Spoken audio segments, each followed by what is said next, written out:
যদি আছে বাইবেল মিলিব আৰু আমি বাইবেলৰ সহকাৰে আমি ঈশ্বৰৰ বাক্য আমি যাম।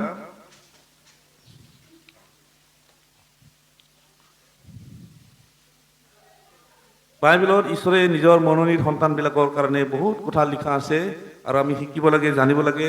আজি বছৰে বছৰে মানুহবিলাকে ঈশ্বৰৰ এখন বাইবেলৰ শিক্ষাটোকে আজি শিকি শেষ কৰিব পৰা নাই। এই এখন কিতাপটোকে আৰু এই 40জনে লিখা কিতাপটোকে পঢ়ি শেষ কৰিব পৰা নাই, অধ্যয়ন কৰি শেষ কৰিব পৰা নাই, বাক্য ওলাই শেষ কৰিব পৰা নাই আৰু শিকিও শেষ কৰিব পৰা নাই। সেইকাৰণে আজি আমি সময় পাওঁতে আমি শিকিব লাগে। বছৰ বছৰ মানুহবিলাকে শিকিবলৈ গৈ আছে, ট্ৰেইনিং লৈ আছে, তথাপিও বাক্যটো শেষ কৰিব পৰা নাই আৰু শিকিলেও ইয়াৰ আজ্ঞাটো পালন কৰিব পৰা নাই, সেই আজ্ঞামতে পালন কৰিব পৰা নাই। সেইকাৰণে আজি এই বাক্যটো অলপ সময়ৰ কাৰণে যি এটা বাক্য শুনিম, এই বাক্যটো শুনি ফালে ধ্যান দিব লাগে আৰু মনোযোগ দিব লাগে আৰু আজ্ঞাকাৰী হৈ পেলাই পালন কৰি যাব লাগে, তেতিয়াহে আমাৰ জীৱনত আশীৰ্বাদ পাব। আমি সকলোৱে বিশ্বাসী জীৱনত, সেইকাৰণে আমাৰ জীৱনত শিকিব লগা বাক্যত আছে। আৰু সেইকাৰণে আমি আজি 5টা বিষয় মই বাছি লৈছোঁ। এই 5টা বিষয়টো আমি শিকিব লগা বহুত গুৰুত্বপূৰ্ণ। হালেলুয়া। আমি বিশ্বাসী হয়, কিন্তু বিশ্বাসৰ জীৱনত আমাৰ প্ৰথম কি হয়? বিশ্বাসত দুৰ্বল। বহুত বিশ্বাসী আছে, বহুত মণ্ডলী আছে, বহুত মনোনীত সন্তানবিলাক আছে, আমন্ত্ৰিত লোক বহুত আছে, আমন্ত্ৰিত বহুত লোক আছে, কিন্তু মনোনীত কম আছে বুলি কৈছে। আমন্ত্ৰিত অধিক আছে, চব মণ্ডলীৰ মানুহে আমন্ত্ৰিত, কিন্তু তাৰে ভিতৰত মনোনীত কেইজন মানুহে ওলাব গৈছে। হালেলুয়া। ঈশ্বৰৰ মনোনীত কেইজন মানুহে ওলাব। বহুত আমন্ত্ৰিত মানুহবিলাকে নিজৰ আমন্ত্ৰিতটো কেঞ্চেল কৰিব, নিজৰ বাহানাত, নিজৰ সমস্যাত, নিজৰ সকলো ব্যস্ততাত জীৱনত এই আমন্ত্ৰিতটো পাহৰি যাব। ঈশ্বৰে যে আমন্ত্ৰিত কৰিছিল, চিঠি দিছিল, পত্ৰ দিছিল, বিয়াৰ ভোজত যাবৰ কাৰণে, এই কথাটো পাহৰি যাব। সেইনেকুৱা বিশ্বাসী বহুত আজিও আছে আৰু তেওঁলোকে জীৱনত দুৰ্বল, আত্মা দুৰ্বল, বিশ্বাস দুৰ্বল। সেইকাৰণে এভৰি 11 অধ্যায়ৰ 6 পদত সেইকাৰণে কৈছে বাক্যই আমাক,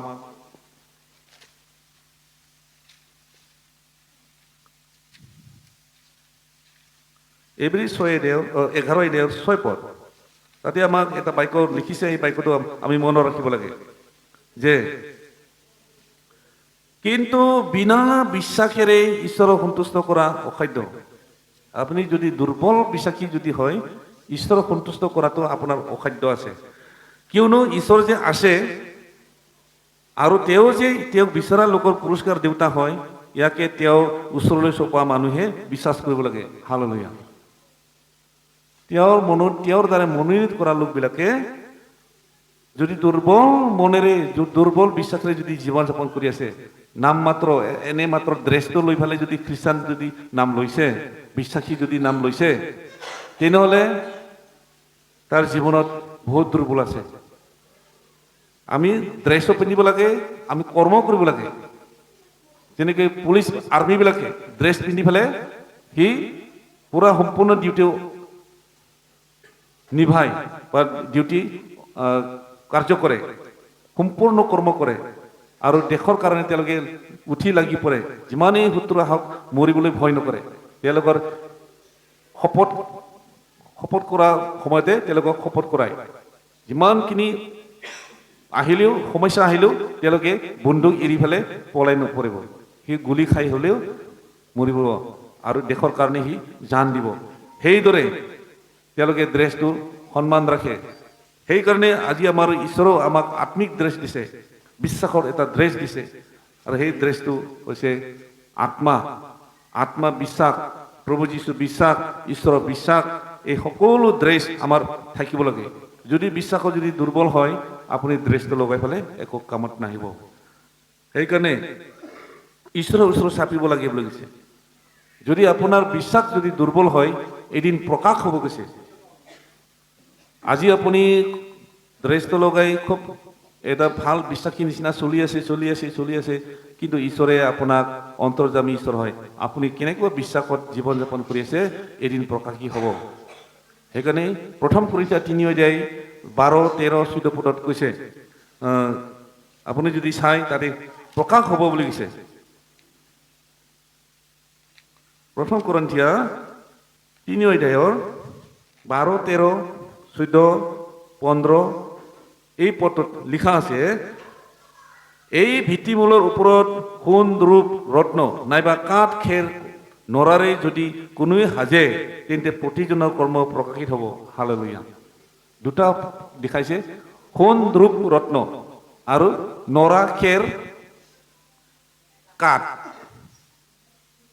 দুটা বিশ্বাসী ওলাব সোণ ৰূপ ৰত্ন এইটো হৈছে জুয়ে তাক পুৰিলেও পুৰা নাযায় নষ্ট কৰিব নোৱাৰে কিন্তু আৰু এটা কৈছে কাঠ খেৰ নৰা এইটো জুই লাগিলে থাকিব নেকি নাথাকে লগে লগে শেষ হৈ যাব সেইদৰে শেষৰ সময়ত ঈশ্বৰে পুৰিব কৈছে বিশ্বাসীবিলাকক পুৰিব অগ্নিৰে পুৰিব বুলি কৈছে আৰু এইকাৰণে কৈছে কিয়নো সেইদিনে তাক দেখুৱাব কাৰণ সেইদিন অগ্নিত প্ৰকাশিত হ'ব তাতে প্ৰতিজনৰ কৰ্মই কেনেকুৱা অগ্নিয়ে নিজে তাৰ পৰীক্ষা কৰিব তাৰ ওপৰত সজা কোনোজনৰ কৰ্ম যদি ৰয় তেন্তে তেওঁ বেচ পাব আৰু কোনোজনৰ সজা কৰ্ম যদি পুৰে তেন্তে তেওঁৰ হানি হ'ব তথাপি তেওঁ নিজেই অগ্নিৰ পৰা ৰক্ষা পোৱাৰ দৰে পৰিত্ৰাণ পাব হালেলুয়া সেইকাৰণে আজি আমি বিশ্বাসত যদি দুৰ্বল প্ৰাৰ্থনা দুৰ্বল বিশ্বাসত যদি আমি এনেই যদি লাগি আছো সমাজত মাত্ৰ থাকিব লাগে বুলি এনে আছে মণ্ডলীত ৰেজিষ্টাৰ নামত ভৰ্তি কৰিছে আৰু নাই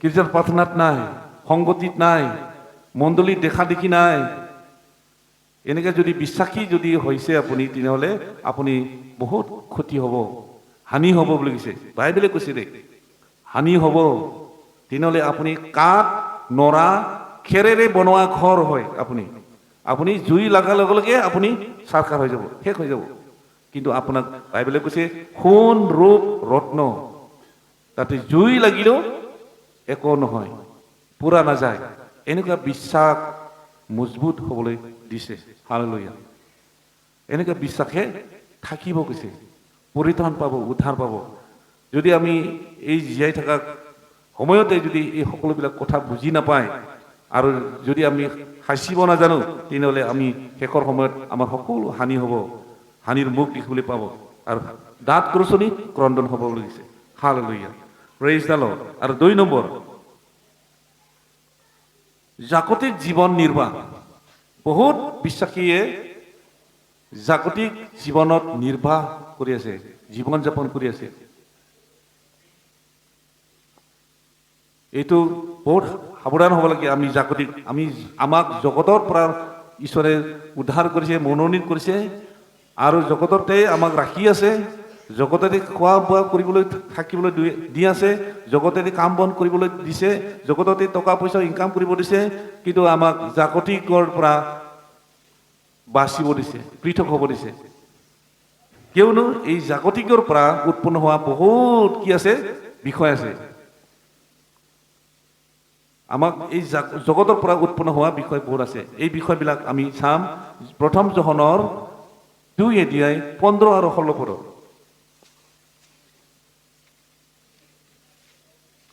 প্ৰথম যোহনৰ 2 অধ্যায় 15 আৰু 16 পদ চাব তোমালোকে জগতক বা জগতত থকা বিষয়বোৰক প্ৰেম নকৰিবা বাইকই কি কৈছে ভালকে শুনিব আপুনি থকা জগতত থাকাকে আপোনাক প্ৰেম কৰিবলৈ দিয়া নাই কোনোৱে যদি জগতত প্ৰেম কৰে তেন্তে পিতৃৰ প্ৰেম তেওঁৰ অন্তৰত নাই কিয়নো জগতত যি সকলো আছে সকলো অৰ্থাৎ মাংসৰ অভিলাষ চকুৰ অভিলাষ জীৱনৰ কালৰ গৰ্ভ এইবোৰ পিতৃৰ পৰা উৎপন্ন নহয় জগতৰ পৰাহে হয় হালেলুয়া এই জগতৰ পৰা কি উৎপন্ন হয় এই জগতৰ পৰা বিষয়বিলাক কেনেকৈ উৎপন্ন হয় এই জগতৰ বিষয়বিলাকত উৎপন্ন হোৱাবিলাকৰ বিষয়ে যদি আপুনি লিটি পিটি লিপ্ত হৈ আছে তেনেহ'লে আপুনি জগতৰ হৈ আছে আপোনাক মনোনীত কৰা কোনো কামত অহা নাই ঈশ্বৰৰ কোনো কামত অহা নাই আৰু আপোনাৰ জীৱনটো একো কামত নাহিব আৰু আপোনাৰ জীৱন এটা সময়ত হানি হ'ব নষ্ট হ'ব কৈছে সেইকাৰণে আমাক জগতৰ বিষয়ৰ পৰা আমাক সাৱধান কৰিছে জগতত থকা বিষয়বোৰ প্ৰেম নকৰিবা বহুত মানুহে প্ৰেম কৰি থাকে জগতৰ বিষয়বিলাক ভাল পায় আৰু জগতত থকা বেছি প্ৰেম পায় টকা না জগতত থকাটো বেছি লোভটো লাগে টকাৰ ওপৰত মান সন্মান বন্ধু বান্ধৱ লোভ লাগে লোভ কৰাটো ভাল লোভ কৰিব পৰাটো ভাল আইডিয়া হয় লোভ কৰাটো কিন্তু এই লোভটো আমি ব্যৱহাৰ কৰিব জানিব লাগে ঈশ্বৰৰ শুনাই দিব লাগে হালেলুয়া টকা লোভ কৰাটো ভাল কাৰণ লোভ কৰিলেহে টকা ইনকাম কৰিব পাৰে হয়নে নহয় টকা লোভ কৰিলেহে ইনকাম কৰিব পাৰে আৰু টকা ইনকাম কৰাটো ঈশ্বৰেও ভাল পায় কিন্তু এই লোভটো আমি শয়তানৰ হাতত এৰি দিব নালাগে ঈশ্বৰক আগত জনাব লাগে কৈছে সেইকাৰণে মঠি 6:33 কৈছে প্ৰথমে তুমি ঈশ্বৰৰ ৰাজ্য আৰু ধাৰ্মিকতা বিচাৰিবা তাতে তোমাক সকলোকে তোমাক দিয়া হ'ব হালেলুয়া কিন্তু আমি প্ৰথমে কি কয় আমাৰ লোভটো নিজৰ স্বাৰ্থৰ কাৰণে আগবাঢ়ি যায় টকা পইচা ইনকাম কৰে এই টকা পইচাতে ঈশ্বৰৰ নামত খৰচা নকৰে বা ঈশ্বৰৰ গৌৰৱৰ কাৰণে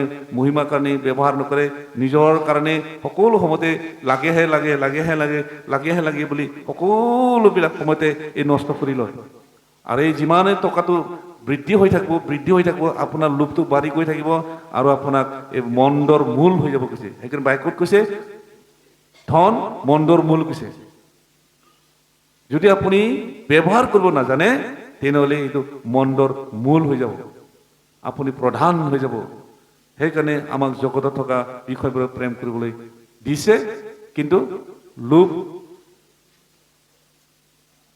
প্ৰেম কৰিবলৈ দিছে আৰু কিছুমানক দিয়া নাই তাতে আমি বাচিবৰ কাৰণে জানিব লাগিব আমাক সেইকাৰণে ঐশ্বৰিক জ্ঞান আমাক জীৱনত দৰকাৰ হয় সেইকাৰণে মাংসৰ অভিলাষ শৰীৰৰ কাৰণে বহুত মানুহে অভিলাষ কৰে কাপোৰ কানি পিন্ধিবলৈ ভাল পায় ৰং চং কৰিবলৈ ভাল পায় নিজৰ চেহেৰাটো সদায় মেকআপ কৰিবলৈ ভাল পায় এনেকা মাংসৰ অভিলাষ চকুৰ অভিলাষ জীৱন কালৰ গৰ্ভ জীৱনত যিমান দৰকাৰ হয় তাকে সকলোকে লাগে হাসি ল'ব ভৰাই ল'ব সকলো ল'ব কিন্তু ঈশ্বৰৰ কাৰণে সি পাহৰি থাকে সেইকাৰণে ধনী মানুহজনৰ কথা কৈছিলে ধনী আৰু লাজাৰৰ বিষয়ে কৈছে তেওঁলোকে এই ধনী মানুহজনে নিজৰ টকা পইচাৰে লাহ অভিলাষেৰে চলি গ'ল কিন্তু শেষৰ সময়ত কি হ'ল নৰকৰ আলহী হ'ব লগা হ'ল সেইদৰে আমাৰ জীৱনতো হ'ব সেইকাৰণে উদাহৰণ দি থৈছে জগতৰ বিষয়ত আৰু চকুৰ অভিলাষ জীৱনৰ কালৰ গৰ্ভ এইবোৰ পিতৃৰ পৰা ঈশ্বৰৰ পৰা উৎপন্ন নহয় কিন্তু স্বৰ্গৰ পৰা নামি অহা জ্ঞান বুদ্ধি নহয় বা ঈশ্বৰে দিয়া বস্তু নহয় ঈশ্বৰে জগতত মানুহৰ কাৰণে দি থোৱা আশীৰ্বাদ হয় এই আশীৰ্বাদটো আমি ল'ব জানিব লাগে ব্যৱহাৰ কৰিব জানিব লাগে কৈছে হালেলুয়া সেইকাৰণে আমি জগতত থকা সকলো বিষয়বিলাক আমি প্ৰেম কৰিবলৈ জানিব লাগে হালেলুয়া আৰু দ্বিতীয় পদ জাকবৰ 3:14 আৰু 18 পদ 14 পৰা 18 পদ জাকবৰ এই আমি জগতৰ বিষয়ে লিখা আছে আমাক উত্তম ফলেৰে জীৱন যাপন কৰিব দিছে জাকবৰ 3:14 15 16 17 18 পদলৈকে পঢ়িব পাৰে কিন্তু তোমালোকৰ হৃদয়ত যদি তিতা ঈৰ্ষা আৰু বিৰোধ থাকে তেন্তে সত্যৰ বিৰুদ্ধে শ্লাঘা নকৰিবা আৰু মিছাও নকবা এনে জ্ঞান ওপৰৰ পৰা নামি অহা নহয় হালেলুয়া জগতত কেনেকৈ উৎপন্ন হয় এইবিলাক বিষয় কৈছে এনে জ্ঞান ওপৰৰ পৰা নামি অহা নহয় কিন্তু যে পাৰ্থিৱ ইন্দ্ৰিয় সত্য আৰু ভৌতিক কিয়নো যি ঠাইতে ঈৰ্ষা আৰু বিৰোধ থাকে তাতে দ্বন্দ্ব আৰু আটাই কুকৰ্ম থাকে কিন্তু ওপৰৰ পৰা অহা যি জ্ঞান সিয়ে প্ৰথমে খুচি পাছে শান্তিযুক্ত ক্ষান্ত স্বভাৱী কোমল স্বভাৱী দয়া আদি উত্তম ফলেৰে পৰিপূৰ্ণ নিঃসংশয় আৰু অকপট আৰু শান্তি উৎপন্ন কৰাবিলাকৰ দ্বাৰাই শান্তিৰ ধাৰ্মিকতাৰ ফল ৰোৱা হয়। হালেলুয়া। সকলো ঈশ্বৰে কেনেকৈ এই জগতৰ পৰাই আপোনাক উদ্ধাৰ কৰি কি শিক্ষা দিছে চলিবৰ কাৰণে, এইবিলাক আমাক ইয়াতে লিখা আছে। কি কৈছে তাতে 17 পদত, কিন্তু ওপৰৰ পৰা অহা যি জ্ঞান এয়ে প্ৰথমে খুচি, পাছে শান্তিযুক্ত, পাছে শান্ত স্বভাৱী, কোমল স্বভাৱী, দয়া আদি উত্তম ফলেৰে পৰিপূৰ্ণ। হালেলুয়া। এইবিলাকহে ঈশ্বৰে দিয়া জ্ঞান, ঈশ্বৰে দিয়া ফল, ঈশ্বৰে দিয়া ধন, ঈশ্বৰে দিয়া উপচি পৰা জ্ঞান হ'ব লাগিছে। এইবিলাকৰ যোগেদি চলে আমি অট'মেটিক আমি এই পৃথিৱীত জীয়াই থাকিব পাৰে আৰু ধনী হৈ যাব পাৰে। হালেলুয়া। পৃথিৱীৰ গোটেই জগতকে আমি লোক কৰিলেহে যে হ'ব এইটো নহয়। ক্ষমা দিব নোৱাৰা বিষয়বিলাক সোমাই থাকে, বিষয়বিলাক সোমাই থাকে। মিলিৰে ঈশ্বৰে কৈছে পৰস্পৰে তোমালোকে মিলিৰে থাকিবা, এইটো বাক্যটো তেওঁলোকৰ জীৱনত নাখাতে। তুমি সহি থাকিবা, এইটো তেওঁৰ জীৱনত এই বাক্যটো কাম নিদিয়ে। তুমি প্ৰেমেৰে দয়াৰে জীৱন যাপন কৰা, এই বাক্যবিলাক তেওঁলোকৰ জীৱনত একো কামত নাহে। সকলো সময়তে ক্ষমা দিব নোৱাৰা খং ৰাগ ঈৰ্ষাৰে জীৱন যাপন কৰে, কিন্তু বিশ্বাসী হয়, কিন্তু ক্ষমা দিব নোৱাৰা গুণটো তেওঁৰ জীৱনত নাই। যদি ক্ষমা দিব নোৱাৰা, নম্ৰ হ'ব নোৱাৰা যদি আপোনাৰ যদি আছে, বিষয় যদি আছে, আপুনি এতিয়াই আজি এৰি দিয়ক আৰু নম্ৰতা হৈ ঈশ্বৰৰ ওচৰত ক্ষমা খোজক। আৰু যাক আপুনি ক্ষমা দিব লগা আছে তাক আপুনি ঈশ্বৰৰ ওচৰত ক্ষমা দিয়ক। আৰু পাৰিলে আপুনি নিজৰ মুখামুখি পৰস্পৰে মুখামুখি হৈ পেলাই ক্ষমাখুমি হ'বলৈ আপুনি যত্ন কৰক। হালেলুয়া। আপোনাৰ স্বৰ্গৰ আশীৰ্বাদ আপোনাৰ জীৱনত পৰিব। হালেলুয়া। নতুন জীৱন আপোনাৰ জীৱনত পৰিব। সেইকাৰণে মঠি 14 পদত সেইকাৰণে কৈছে, যীশুৱে কোৱা বাক্য, যি তোমালোকে যদি আনক যদি ক্ষমা কৰিব নোৱাৰা, তেনেহ'লে তোমাৰ স্বৰ্গতো তোমাৰ ক্ষমা নহ'ব কৈছে। যদি তোমাৰ যদি স্বৰ্গতে যদি ক্ষমা নাই, তেনেহ'লে আপুনি বিশ্বাসী জীৱন যাপন হৈ পেলাই একো লাভ নাই। মঠি 6 অধ্যায় 14 পদ, 14 আৰু 15 পদ।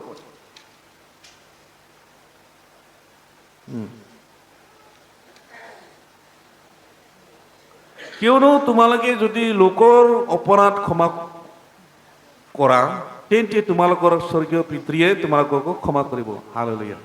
সকলোকে ক্ষমা লাগে। ক্ষমা যদি নহয়, তেনে আমাৰ বেমাৰো ভাল নহয়, আমাৰ অভাৱ সকলো দুৰ্যোগবিলাক আমাৰ পৰা কেতিয়াও দূৰ নহ'ব। আপুনি ক্ষমা পোৱা এজন ব্যক্তি হ'ব লাগিব, তেতিয়াহে আপোনাৰ জীৱনৰ অভাৱ অভিযোগ যন্ত্ৰণা দুৰ্দশা সকলো বেমাৰ আজাৰবিলাক আপোনাৰ সুস্থ হ'ব। প্ৰাৰ্থনা কৰাৰ লগে লগে সুস্থ হ'ব। আপুনি ক্ষমা দিব পৰা ব্যক্তি হ'ব লাগিব আৰু আপুনি ক্ষমা পোৱা এজন ব্যক্তি হ'ব লাগিব। তেতিয়াহে আপোনাৰ যি বেমাৰৰ কাৰণে আপুনি প্ৰাৰ্থনা কৰিছে, সুস্থতাৰ কাৰণে প্ৰাৰ্থনা কৰিছে, এই সুস্থতা আপোনাৰ জীৱনত প্ৰকাশিত হ'ব।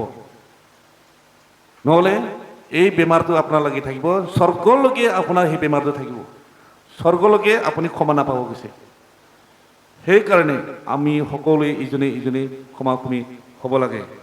তেতিয়াহে আমি বিশ্বাসী জীৱনত এটা গুৰুত্ব অৰ্থ থাকিব আৰু যীশুখ্ৰীষ্ট বিশ্বাস কৰা জীৱন বুলি এটা চিহ্নিত হ'ব।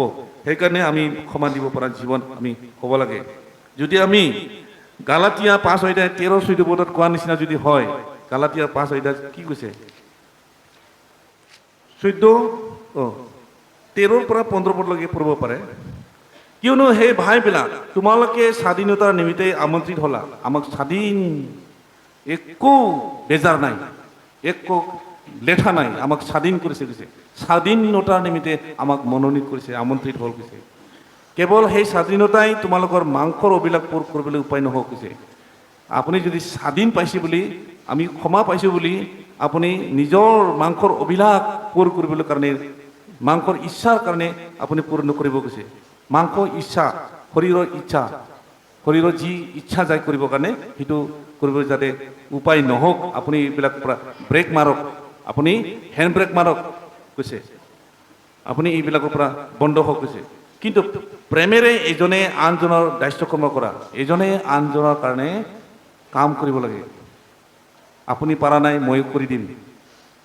মই পৰা নাই আপুনি আহি কিনে অলপ সহায় কৰিব এনেকৈ পৰস্পৰে প্ৰেমেৰেহে আমি কাম কৰিব লাগে কৈছে আমি এনেকৈহে কাম জীৱন যাপন বিশ্বাসী জীৱন কটাব লাগে কিয়নো তোমাৰ চুবুৰীয়াক নিজৰ নিচিনাকৈ প্ৰেম কৰা এই এক বছৰতে সমুদায় বিধান সিদ্ধ হৈছে হালেলুয়া গোটেই বিধানটো এই প্ৰেমতে প্ৰেমৰ বাক্যতে গোটেই বাক্যটো ওলমি আছে কৈছে আৰু সিদ্ধ হৈ আছে কিয়নো ঈশ্বৰে এনেকৈ একজাত নিজৰ পুত্ৰকে পৃথিৱীলৈ দান দিলে ইয়াতে ঈশ্বৰৰ প্ৰেম প্ৰকাশ হৈছে এই প্ৰেমতে ঈশ্বৰৰ বাক্যটো সিদ্ধ হৈছে হালেলুয়া সেইকাৰণে আজি আমিও ঈশ্বৰৰ সেই বাক্যটো আমাৰ নিজৰ প্ৰেমৰ দ্বাৰাই আমি সিদ্ধ প্ৰকাশ কৰিব লাগে আপুনি কৰাৰ কাৰণে মই কৰাৰ কাৰণে সেইজনে কৰাৰ কাৰণে ঈশ্বৰৰ বাক্যটো কি হৈছে সিদ্ধৰ ওপৰত সিদ্ধ হৈ আছে প্ৰকাশ হৈ আছে সেইকাৰণে ঈশ্বৰৰ বাক্যটো আমি সিদ্ধ কৰিব লাগে কিন্তু তোমালোকে যদি পৰস্পৰে কামোৰা কামুৰি গিলা গিলি